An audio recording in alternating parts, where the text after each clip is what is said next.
here is our third lesson. The United States in the war, sending soldiers over there. The nickname for American soldiers were doughboys. The history of that you can search up a little bit more on history.com, but it predates the war itself. It's important to understand also in each of our wars that we cover this year the role and the experience of minority fighters. In this case, World War I. The Harlem Hellfighters is a great example of the experience in World War I in the United States Army and what they see in Europe from other countries. There's a home learning for that. Pay attention to that coming up real soon. The key factor here for the United States and for the Allies really is that the United States has huge amounts of supplies available. Britain is running out of war supplies and food. The new, crazy, seemingly bad, very evil technology of the submarine is really having a big effect, sending huge amounts of tonnage, British Allied ships, French ships to the bottom of the ocean, and making supplies for the war very short. And if you don't have supplies, you can't win. It's a war of attrition. So the United States brings in their Navy with the British Navy to help out with this assault on these wolf packs that are raging the high seas. And the, again, number of tons of ships going to the bottom of the ocean is huge. Soldiers on the Allied side for the Entente are psychologically, physically worn out. Huge numbers. We'll talk about that a little bit later in terms of numbers of people that died, and looking at some statistics and charts with that. There are refusals to fight in some cases due to repeated failures. Strategies used are really insane with the technology at the time. It's really just a slaughter. Fresh U.S. soldiers and massive, not necessarily better trained at all. They're not experienced in what this war is all about, but large numbers of supplies, fresh, idealistic, enthused soldiers are here with a supply of weapons coming across the big ocean. The impact on the human body and the mind is significant in this war. This thing called PTSD that we're familiar with today was known as shell shock then. The constant pounding, the shock waves coming from the explosions, the tension resulted in horrific impacts on the human body and the human mind. The first battle for the United States and the Allies really is to win the control of the North Atlantic and block those U-boats that are sinking everything in sight on the high seas to starve out the Allies. This is done through a system called the convoy system. This will be important in World War II as well, but basically the idea is you get a bunch of supply and troop ships together in a huge flock, for lack of a better term, but to make it simple, like a flock of birds. If you were a goose in hunting season or a duck, you don't want to be flying around by yourself. You're better off flying in a large flock. There are going to be some attacks, there are going to be some people, and some of your friends are going to get shot, but by and large, the largest supply of goods for the war are going to get across the ocean. And this is really what does win the Battle of the North Atlantic, and they take it to the submarines in the German Navy. In 1917, this is a huge year you have to put on your timeline. A lot of things going on here. Make sure you get them all on the timeline. Russia withdraws. This Russian Revolution happens because the war is creating a huge amount of strain on Russian society. Starvation, literally. There is a revolt amongst the Russian army because of how the war is being fought and how the people are being treated on the front and at home. And this guy by the name of Lenin is, with a little bit of help from Germany, is brought back, and there is his famous route to Russia to destabilize Russia and hopefully get them out of the war, and it works. Initially, they start to set up, and there is other faction of revolutionaries that want to set up some sort of a democracy, but Lenin and his Bolsheviks have other things in mind. We know the story there. They eventually win out by 1919, or that a little bit later, perhaps. So in 1917, Russia withdraws, Lenin takes over, the Bolsheviks take over, establishing communism, and they sign a treaty of Brest-Litovsk. And this gives Poland, Ukraine to Germany, and a significant amount of territory in Ukraine also to Austria. These regions are really rich in terms of agricultural produce, and it also means that can feed the Central Armies, but it also means that the Central Armies now are going to shift from Russia and the Eastern Front, and those soldiers and resources are going to put all kinds of pressure on the Western Front. It is no longer a two-front war. It is a one front war. This is trouble for the Allies. And so Germany launches in 1918 this big peace offensive. They throw everything they possibly can on the Western Front, which is where in France, the Western Front largely is there on French soil, and the damage is largely all there for pretty much all the war in World War I.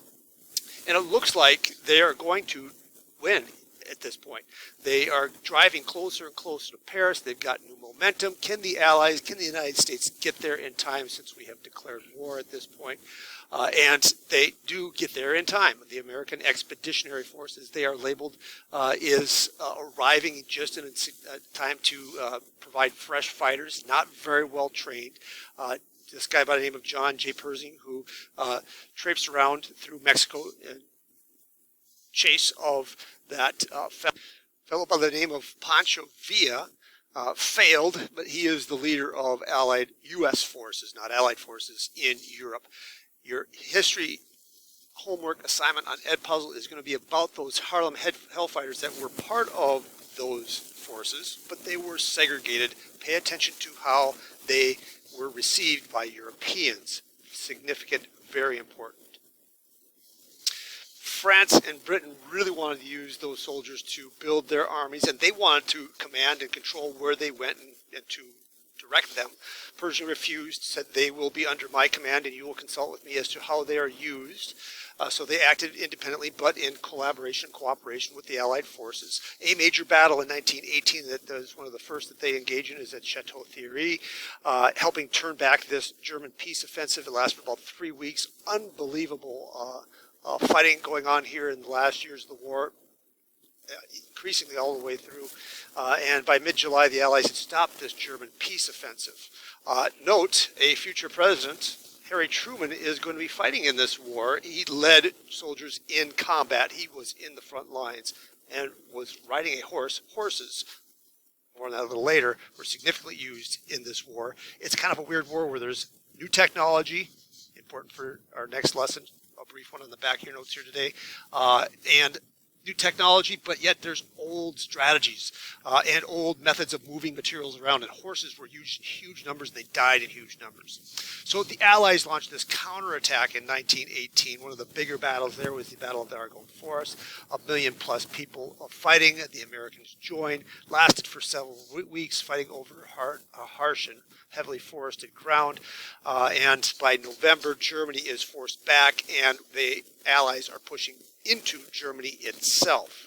They're facing invasion there. One of the heroes on the American side that comes out of this, and ironically a pacifist, he was anti-war, but he does join, more on that later, is a guy by the name of Alvin C. York. He was a crack shot, and he was a sniper, and he was credited with capturing 132 German soldiers all at once. He received a free farm because of that when he got home. There's also a movie out there on that. Cool movie, black and white, old-fashioned type stuff. Check it out. The Allied victory drive in 1918, again, is providing increasingly, as time goes on, more and more reinforcements. The reinforcements are holding. They're pushing the Germans back, and there are huge casualties here in all of this. There's going to be 120,000 American casualties dead and wounded through all of this time period. Again, there is a gas being used in this, poisonous gases. That'll be part of your next lesson, mini lesson. And Germany's situation is really dire. The British and the United States navies are taking control as well. They're starving Germany out as well. Low on supplies. There are food shortages at home. There had been for a while. There are bread riots, demonstrations, and the soldiers coming to the German front lines are really old men and young boys, very young boys, way younger than 18 years of age. And soldiers are refusing to fight. Really good movie to watch. All's Quiet on the Western Front. The one that made it was made in, I think, 1979. I'd encourage you to watch it. Portrays that from the German point of view, and it's based on a book by a German, anti-war book, anti-war theme. Kind of depressing, this film, but it gives you a good picture. Check that out. Adolf Hitler's not going to like that book so much. Wilson, in the war, is trying to mediate an end to the war and proposes a thing called, and this is immensely important, the 14-point plan. More on that later. But it's a 14-point plan for peace. But the big idea was that it's going to call for and put pressure on the Allies to agree to peace terms with the Central Powers, and terms that will encourage Germany to surrender, right? That will be kind of, if you look at the top hand, right hand side there, kind of a carrot encouraging to surrender. And the carrot is this phrase basically: we are going to have peace, but there's not going to be a victor. Usually in wars, the winner gets all the spoils and the loser is punished, gets big pow-pows. That's not, make sure you put a star by this, that's not what Wilson wants. He doesn't want this to be the same old story as with past wars, where there's somebody who is lost and then there's a revenge factor in the future. There should be a negotiation of the end of the war on relative equals, so that this doesn't ever happen again. The idea is to have a long-standing peace in the future. A war to end all wars is the theme with this.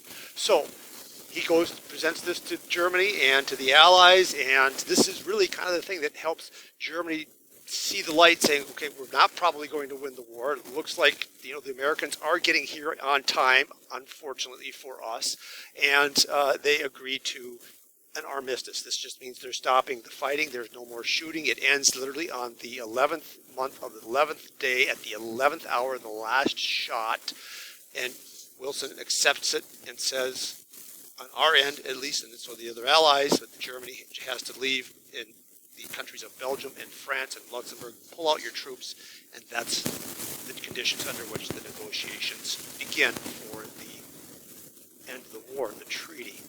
Now in this process, the Kaiser Wilhelm faced a revolution and kind of a bad situation there. He abdicates, he leaves his office. You can check out what happens to him a little bit later on after that if you want to do some searching on that. Germany does try to establish and install a republic, a democratic type of government. They're going to have trouble with that. The new leaders that are in charge quickly agree to U.S. and Allied terms, but the reaction in Germany is one of shock and dismay. They were being told that the war is almost won. Hang in there, the peace offensive,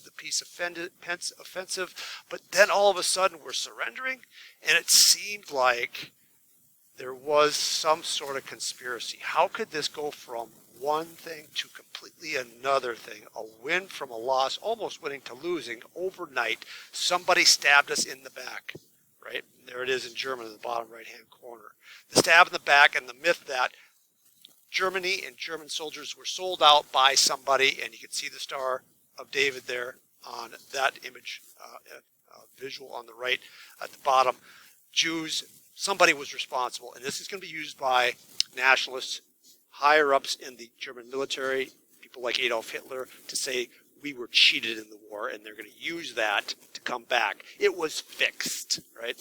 And so this is the scenario, right? They pull out of this area, Germany, Luxembourg, or Belgium, and Luxembourg and France, and they pull back behind this river called the Rhine River. And this Rhine River is the heartland of German culture and society, and it's a really important economic region. It's also the region you see unbelievable castles. And the castle that on the left is used to model the castle on the right. I think you recognize it. I don't think I have to tell you what the name is on the right. But the castle that it was modeled after is Schloss, German for castle, Neuschwanstein. You can go check it out. Pretty cool stuff, right? So this is the end of the war. Some films I could suggest you that are really good. The one I mentioned before on the left, War Horse, excellent as well. Highlights the use of horses at the time. It's really kind of an old strategy, old warfare with new technology, which results in immense amounts of destruction and slaughter.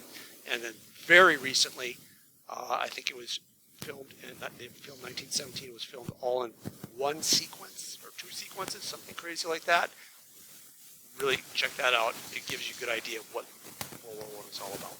So on the back side of the notes here, there's another mini video on the destruction of the war. Why was it so bloody?